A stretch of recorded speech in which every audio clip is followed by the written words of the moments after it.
अस्सलामुअलैकुम जी। आज हम इस वीडियो में सीखेंगे कि किस तरह से ऑनलाइन रिज़ल्ट प्रिपेयर किया जाता है। इसके अंदर एक एडमिन सेक्शन होता है, एक मार्क्स एंट्री का सेक्शन होता है और एक रिज़ल्ट सेक्शन होता है। एडमिन सेक्शन के अंदर एडमिन लॉगिन पासवर्ड करके पूरा एग्ज़ाम का स्ट्रक्चर डिज़ाइन करता है और मार्क्स एंट्री में टीचर्स इसको अपने अपने सब्जेक्ट्स के हिसाब से उसमें एंट्री करते हैं और फिर वो एडमिन रिज़ल्ट के अंदर चेक भी कर सकता है, एडिट भी कर सकता है और इसको जनरेट भी कर सकता है। तो फर्स्ट स्टेप से स्टार्ट करते हैं कि यहाँ से एडमिन पर क्लिक करेंगे, यहाँ से लॉगिन पर ये आईडी पासवर्ड आपको लॉगिन पासवर्ड ये हम आपको प्रोवाइड करते हैं। यहाँ पर allow marks entry for teachers, इसका मतलब क्या है? इसका मतलब ये है कि अभी फ़िल वक्त आप अपने असातिज़ा को मार्क्स एंट्री की इजाज़त दे रहे हैं या नहीं। अगर सेलेक्ट ही रहने दें तो इसका मतलब नो ही होता है, लेकिन अगर यहाँ से यस कर देंगे और लॉगिन पर क्लिक कर देंगे, यहाँ पर आ रहा है अकाउंट नॉट एक्टिव। इसको दोबारा से लॉगिन करते हैं।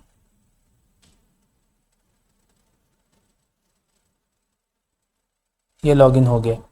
ये साल के शुरू में आपने अपना इंस्टीट्यूट नेम, एग्ज़ाम नेम, ये सारी चीज़ें फिल कर लेनी है और जब नेक्स्ट और फाइल को सेव कर लेना है। जब नेक्स्ट एग्ज़ाम आएगा तो आप यही फ़ाइल लोड करके दोबारा से नए एग्ज़ाम के लिए स्ट्रक्चर रेडी कर सकते हैं। जैसे आप यहाँ पर इंस्टीट्यूट नेम, एग्ज़ाम नेम और उसके बाद नेक्स्ट करेंगे। जितने टीचर्स हैं, जैसे 5 अगर टीचर्स हैं वो ऐड कर लें।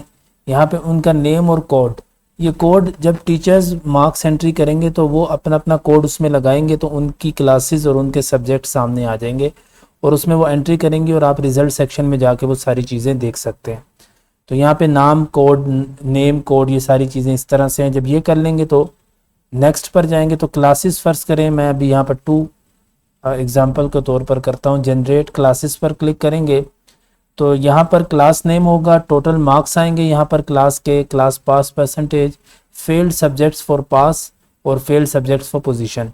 इसका मतलब ये होता है कि अगर एक स्टूडेंट पास परसेंटेज उसकी बन रही है लेकिन वो कितने सब्जेक्ट्स में फ़ेल है, तो अगर वो यहाँ पर आप करेंगे कि भाई 2 सब्जेक्ट्स में अगर आप अलाउ करते हैं तो इसका मतलब ये है कि अगर वो 2 सब्जेक्ट्स में फ़ेल भी है लेकिन उसकी पास परसेंटेज बन रही है तो वो पास डिक्लेयर होगा। लेकिन अगर आप 0 करते हैं तो इसका मतलब है कि उसको तमाम सब्जेक्ट्स में पास होना ज़रूरी है उसका। अगर वो किसी एक भी सब्जेक्ट में फ़ेल है तो अगर वो पास परसेंटेज ले भी ले, क्लास की जो पासिंग परसेंटेज है उसको टच कर भी ले, तो वो फिर भी वो पास कंसिडर नहीं होगा। इसी तरह पोजीशन के लिहाज से भी यही हम इसी को फॉलो करेंगे कि भाई वो बच्चा पोजीशन के लिहाज से पोजीशन में एलिजिबल है या नहीं है। तो इस तरीके से हम क्लासेस को डिज़ाइन करेंगे और नेक्स्ट पर क्लिक करेंगे। यहाँ पर मैंने क्लासेस का चूँकि नाम नहीं दिया, इसके बाद आप सब्जेक्ट्स जनरेट कर लेंगे। फ़र्क कि क्लास की जो पहली क्लास है उसमें अगर 7 सब्जेक्ट्स हैं तो यहाँ से मैं जनरेट कर लूँगा 7 सब्जेक्ट्स।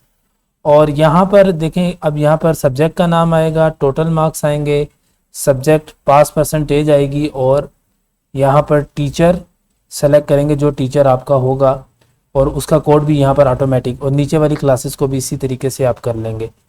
ये जब सारा फिल कर लेंगे तो उसके बाद आप स्टूडेंट्स इसके अंदर, यानी कि एक क्लास में कितने स्टूडेंट्स हैं, जैसे 20 अगर स्टूडेंट्स हैं तो हर क्लास का अलग, इस क्लास में अलग करेंगे और नीचे जो क्लास होगी इसमें अलग। जितनी क्लासेस जनरेट करेंगे स्टूडेंट्स भी उसी हिसाब से आपको इसके अंदर फिल करने पड़ेंगे, जितने नंबर ऑफ स्टूडेंट्स आप एक क्लास में रखेंगे।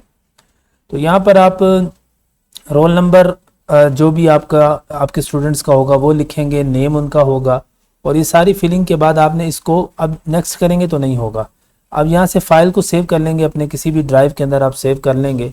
तो जब नेक्स्ट एग्ज़ाम होगा तो आपको जस्ट एक एग्ज़ाम का नाम चेंज करना पड़ेगा और नए नाम से फ़ाइल को सेव कर लेंगे तो ये एक ऑटोमेटिकली एक नया स्ट्रक्चर जनरेट हो जाएगा। बार बार आपको ये सब लिखने की ज़रूरत नहीं होगी। अब जैसे मैंने एक स्ट्रक्चर बना के रखा हुआ है, अगर मैं उसको यहाँ से फॉलो करूँ, ये देखें ABC स्कूल है, मिड टर्म है।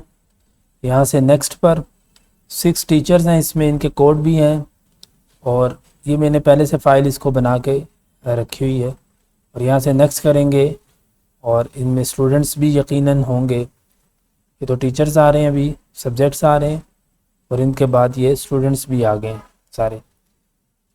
तो जैसे ही मैं ये करूँगा तो सबमिट डाटा के बाद मतलब टीचर्स इसमें एंट्री कर सकेंगे। अगर सबमिट डाटा आप नहीं करते हैं तो इसका मतलब अभी तक स्ट्रक्चर जनरेट नहीं हुआ। फाइल को आपने ज़रूर सेव कर लेना है। उसके बाद जब आप सबमिट डाटा करेंगे, बार बार सबमिट नहीं करना। अगर बार बार सबमिट करेंगे तो अगर टीचर्स ने कोई एंट्री कर दी होगी तो वो रिमूव हो जाएगी और नए सिरे से फिर आपको दोबारा से वो सारा कुछ करना पड़ेगा। तो एक बार सबमिट ध्यान से करें, या टीचर्स की एंट्री शुरू करने से पहले आप इसको बात कर सकते हैं, लेकिन जब एंट्री स्टार्ट हो जाएगी तो फिर इसको मत करें। जब ये हो जाएगा उसके बाद नेक्स्ट सेक्शन है मार्क्स एंट्री। तो मार्क्स एंट्री पे जैसे ही जाएंगे, ये टीचर्स का सेक्शन है। टीचर वही इंस्टीट्यूट ईमेल आप उनको प्रोवाइड करेंगे और उनका कोड नेम आप उनको देंगे। हर टीचर को अपना कोड नेम आप देंगे तो वो अपना कोड नेम इसमें लगा देगा। जैसे अगर मैं यहाँ पर वो एक कोड नेम लिखूं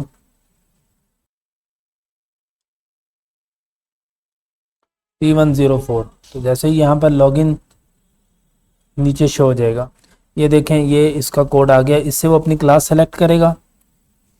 इसके पास दो क्लासेस हैं, 10A है और 9B है। और यहाँ से पहले इस क्लास की कुछ इन्फॉर्मेशन शो होगी और उसके बाद यहाँ से ये टीचर बायो पढ़ाते हैं तो यहाँ से बायो सेलेक्ट हो जाएगी। और आप ये देखें ये तमाम स्टूडेंट्स के रोल नंबर आ गए हैं, उनके नेम। यहाँ पर जितने उतने उस बच्चे ने मार्क्स लिए हैं वो सारे इधर आप लिख देंगे, यानी कि जिस बच्चे ने जितने मार्क्स ऑब्टेन किए हैं वो सारे इसमें फिल हो जाएंगे। और उसके बाद आप यहाँ पे सबमिट मार्क्स कर देंगे। मिसाल के तौर पर अगर हम इसको फिल कर लें एग्जांपल के लिए, जैसे 40 हैं, 50 हैं, 60, 70 इतने ही कर लें और इसको आप यहाँ से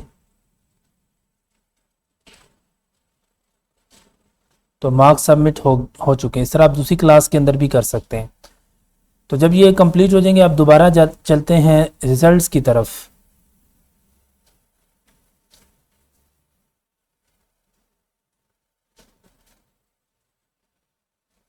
तो रिजल्ट्स में देखें यहाँ पर ये ईमेल और ये पासवर्ड। यहाँ पर व्यू और एडिट, आप रिजल्ट को एडिट भी कर सकते हैं और व्यू भी कर सकते हैं। जैसे अगर मैं व्यू करूँ 10A का रिज़ल्ट जो अभी हमने कुछ इसमें एंट्री की है, तो ये देखें ये जो एंट्री की है बायो में बस वो शो हो रही है। बाकी जो टीचर्स अपनी एंट्री करते जाएंगे वो सब इसमें शो हो जाएंगी। और उसके बाद अगर मैं इसको एडिट करना चाहूँ तो एडिट भी कर सकता हूँ, लेकिन अगर ये ओके है और मैं देख भी सकता हूँ कि कितने टीचर्स ने इसमें एंट्री की है, फिर मैं उनसे रब्ता करके कह भी सकता हूँ कि आप इसमें एंट्री करें। यहाँ से व्यू एंड जनरेट पर करें तो ये देखें ये आपका रिज़ल्ट भी जनरेट हो गया, क्योंकि ये सारी फिलिंग नहीं हुई भी इस वजह से। तो यहाँ से अगर आप ये इसमें सब्जेक्ट वाइज फेलियर भी बता रहा है कि जियोग्राफी के अंदर कितने फेल हैं, इंग्लिश में कितने हैं, ये सारी इसमें सारी चीज़ें बता रहा है। ये देखें बायो के अंदर 36 फेल हैं, क्योंकि 4 जो एंट्री हमने की हैं उनकी 40% बन रही है। तो उसके बाद यहाँ पर पोजीशन भी सेट हो जाएगी खुद ब खुद। मैं इसका भी आपको डेमो दिखाता हूँ।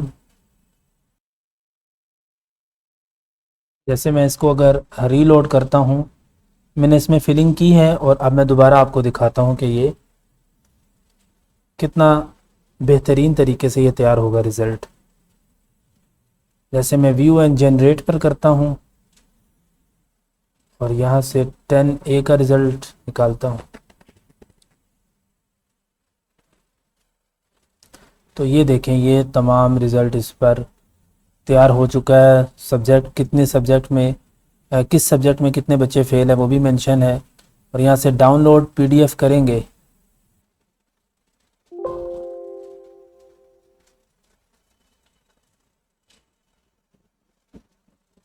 ये देखें रिज़ल्ट मुकम्मल तौर पर रेडी हो चुका है। तो इस तरह से आप अपने स्कूल का, इंस्टीट्यूट का, ट्यूशन सेंटर का, एकेडमी का रिज़ल्ट जनरेट कर सकते हैं बआसानी। शुक्रिया।